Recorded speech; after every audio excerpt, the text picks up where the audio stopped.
Malgré les apparences, on va parler ski, on va parler neige aujourd'hui avec derrière moi, vous le voyez, ce télécabine pour aller en hauteur, voir de la neige dans les stations de ski. Puis la bonne mère, puisqu'on reste bien sûr à Marseille, ce sont les stations de ski des Alpes du Sud qui présentent leur saison à quelques années des JO. Ça, c'est très important.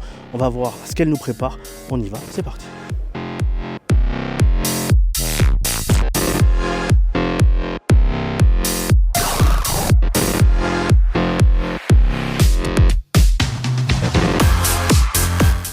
Les bâtons sont prêts, les skis sont prêts, les chaussures sont prêtes. On est dans les starting blocks, on attend la neige pour demain.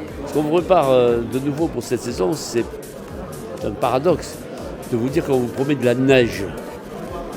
Parce que chez nous, la doyenne des stations de sport d'hiver se fait éloge d'être la première enneigée et la dernière fermée.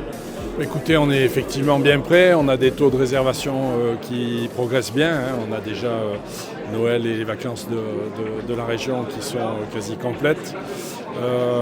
Des innovations, on a le pôle sport innovation qui est un équipement qui n'existe pas dans le monde entier et qui permet avec des simulateurs notamment de tester des sports et loisirs de montagne. Et puis en 2030, les JO qui arrivent, alors c'est pas demain, mais vous commencez déjà à y penser ? Mais c'est pas demain, justement, c'est pas demain, mais on y pense. Justement, l'idée de changer un peu d'organisation événementielle, un DJ set, des spectacles de drones, c'est se projeter vers les JO parce qu'il faut diversifier, il faut donner une image dynamique, jeune et ouverte aussi aux nouvelles disciplines parce qu'on va accueillir du snowboard, du freestyle. Donc, c'est un ensemble, c'est pas que le ski, c'est toute la station qui doit travailler autour d'une nouvelle clientèle et d'une nouvelle cible. Les stations sont plus que mobilisées, bien évidemment.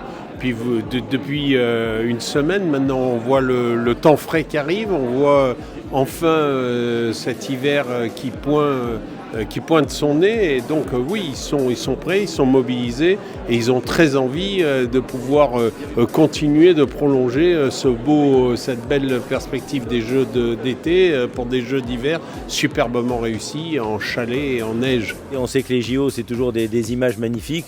Aujourd'hui, il y a un workshop. On a les plus grandes stations des Alpes du Sud qui sont là. Ces stations font rêver, elles ne cessent d'innover. Et je pense que pour les Jeux Olympiques, marié avec Auvergne-Rhône-Alpes, ça va faire quelque chose de fantastique. L'enjeu pour moi et pour Laurent, c'est de faire en sorte que la totalité de la région puisse bénéficier de l'effet JO. Hier, ce week-end, j'étais sur Arles et sur Sainte-Marie, ils m'en ont parlé. C'était un facteur d'attractivité énorme. J'étais assez surpris d'ailleurs que le monde de la tauromachie me parle des Jeux Olympiques en me disant que ça peut nous être utile.